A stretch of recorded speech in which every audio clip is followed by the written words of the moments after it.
శ్రీమాత్రే నమః. శ్రీ మహాకాళి మహాలక్ష్మి మహాసరస్వతీ దేవ్యై నమో నమః. దుర్గా దుర్గార్తిశమని దుర్గా పద్వినివారిణి దుర్గమాచేదిని దుర్గసాధిని దుర్గా నాశిని. ఓం దుర్గధోద్ధారిణి దుర్గనిహంత్రి దుర్గమాపహ. శ్రీ దుర్గాదేవ్యై నమో నమః.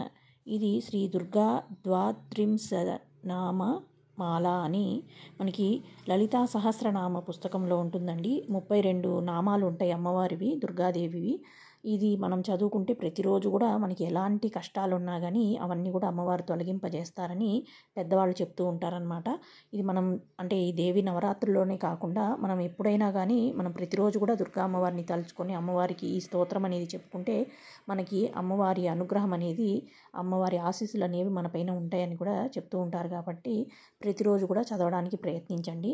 ఈరోజు వీడియో వచ్చేసి నేను దుర్గాష్టమి రోజు తీసిన వీడియో షేర్ చేస్తున్నానండి. ఏంటి దుర్గాష్టమి రోజు తీసిన వీడియో ఇప్పుడు ఇంత లేట్గా షేర్ చేస్తున్నారని అనుకోవచ్చు. నా ఫోన్లో కొంచెం ప్రాబ్లం ఉండటం, ఇంకా నేను ఫోన్లో స్టోరేజ్ ఎక్కువ పెట్టేసుకున్నాను అనమాట. అంటే పూజ వీడియోస్ ప్లస్ అవి కాకుండా కొన్ని కుకింగ్ వీడియోస్ అవన్నీ ఉండడంతో నా ఫోన్, ఇంకా రిలేటివ్స్ దగ్గర కలిసినప్పుడు నేను తీసుకున్న వీడియోస్ కానీ కొన్ని నాకు ఇష్టమైన వీడియోస్ అవన్నీ ఎక్కువగా ఉండటం వలన అవి డిలీట్ చేయకుండా అలా ఉంచుకోవడంతో నా ఫోన్లో స్టోరేజ్ ఎక్కువైపోయింది. అసలు అన్ని వీడియోస్ కూడా, ఈ నవరాత్రి వీడియోస్ కూడా చాలా మటుకు నేను లేట్గానే షేర్ చేశాను. అస్సలు కుదరలేదనమాట. అవేమో నాకు డిలీట్ చేయడానికి కుదరలేదు. అంటే అవన్నీ అవసరము. ఇంకా తర్వాత నేను ఫోన్లో నుండి కంప్యూటర్లోకి ఎక్కించుకొని అప్పుడు తర్వాత ఇవి వీడియోలన్నీ షేర్ చేస్తున్నానండి.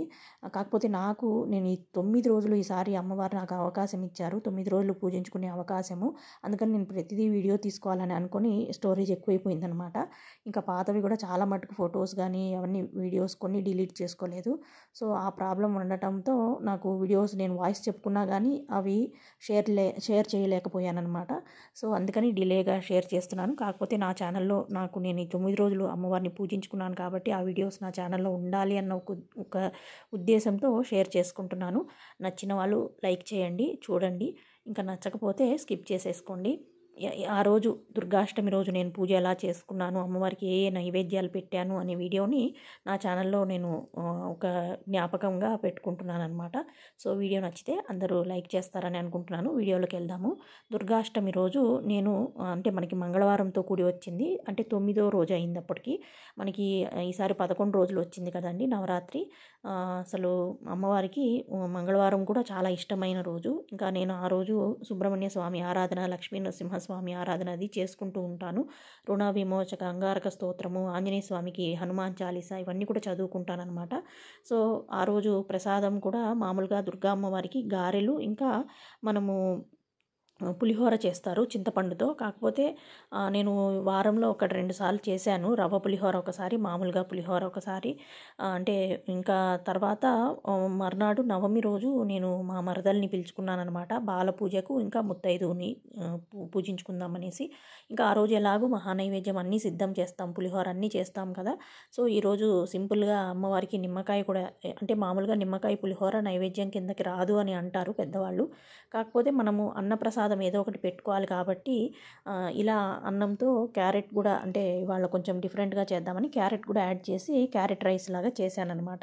ఇంకా స్వీట్ ఒకటి, అమ్మవారికి తీపి కూడా చేస్తే బాగుంటుందని అనిపించి సుబ్రహ్మణ్య స్వామికి కొర్రల పాయసం అనేది నైవేద్యంగా పెడుతూ ఉంటారండి. అంటే కొర్రలతో మనము వెంకటేశ్వర స్వామికి పిండి దీపాలు ఎలా పెట్టుకుంటామో అలా కొర్రలు కడిగి ఆరబోసి పిండి పట్టుకొని అందులో తేనె కలిపి స్వామివారికి దీపాలు పెట్టుకుంటూ ఉంటారు. అలా పెట్టడం వలన సంతానం కలుగుతుంది, ఇంకా వివాహం ఆలస్యం అయ్యే వాళ్ళకి వివాహం కూడా జరుగుతుందని చెప్తూ ఉంటారు.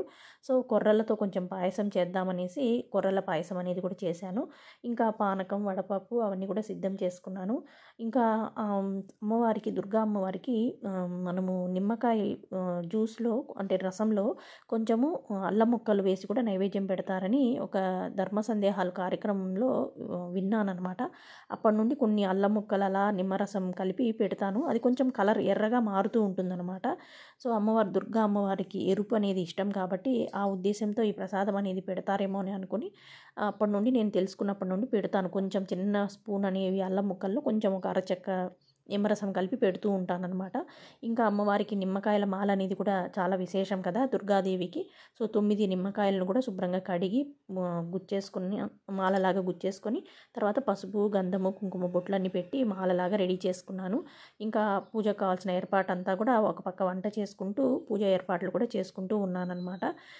పిల్లలు కూడా ఇంట్లోనే ఉండడంతో కొంచెం త్వరగా మనము పూజ అది చేసేసుకున్నాం అనుకోండి, ప్రసాదమే అంటే బ్రేక్ఫాస్ట్ కింద కొంచెం లేట్గానే ఎలాగూ లేస్తారు హాలిడేస్ కాబట్టి బ్రేక్ఫాస్ట్ కింద కూడా వచ్చేస్తుంది. తర్వాత నిదానంగా మామూలుగా వంట అది చేసుకోవచ్చు అనే ఉద్దేశంతో పూజకు ప్రసాదం లేవంగానే పొద్దున్నే ప్రసాదాలన్నీ కూడా సిద్ధం చేసుకొని పూజ గదినంతా కూడా శుభ్రం చేసుకుంటాను. నిన్నటి నిర్మాల్యం అదంతా తీసేసి చక్కగా పువ్వులన్నీ పెట్టేసుకొని మాలలు కట్టాల్సినవన్నీ కట్టుకొని చక్కగా అంతా రెడీ చేసుకొని పెట్టుకుంటాను అనమాట. ప్రసాదాలు ఒక పక్క సిద్ధమైపోతూ ఉంటాయి, పూజా ఏర్పాట్లు కూడా జరుగుతూ ఉంటాయి అన్నమాట.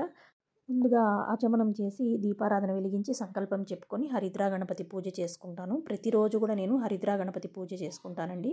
తర్వాత ఆయనను కదిలించేసి చిన్న బెల్లం ముక్క నైవేద్యం పెట్టి కదిలించేసి స్వామివారిని పుష్పం ఏదన్నా తీసి ఆశీర్వచనం లాగా స్వామి మనల్ని విఘ్నాలు లేకుండా చూడు స్వామి, మిగతా పూజ అంతా కూడా చక్కగా జరగాలని ఆయనను అనుమతి అడిగి ఆయన దగ్గర నుండి ఒక పుష్పం తీసి కళ్ళకు అద్దుకొని తలలో పెట్టుకుంటానన్నమాట వాసన చూసి.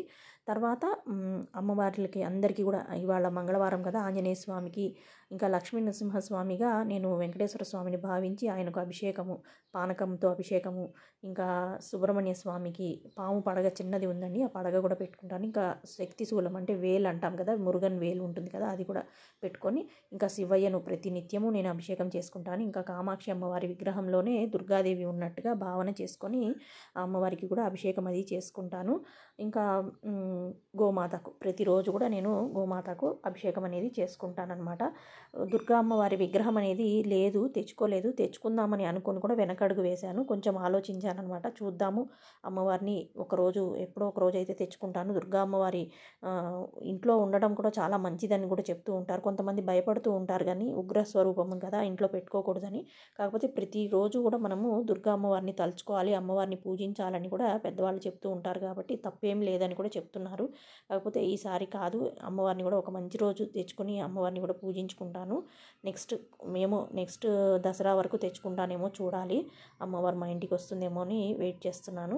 ఇంకా ఉన్న విగ్రహాలన్నిటికీ కూడా చక్కగా అభిషేకాలు అవి చేసుకొని ధూపం దీపం చూపించి శుద్ధి చేసుకొని గంధం కుంకుమ బొట్లు పెట్టుకొని అందరినీ యథాస్థానంలో పెట్టుకున్నాను అనమాట.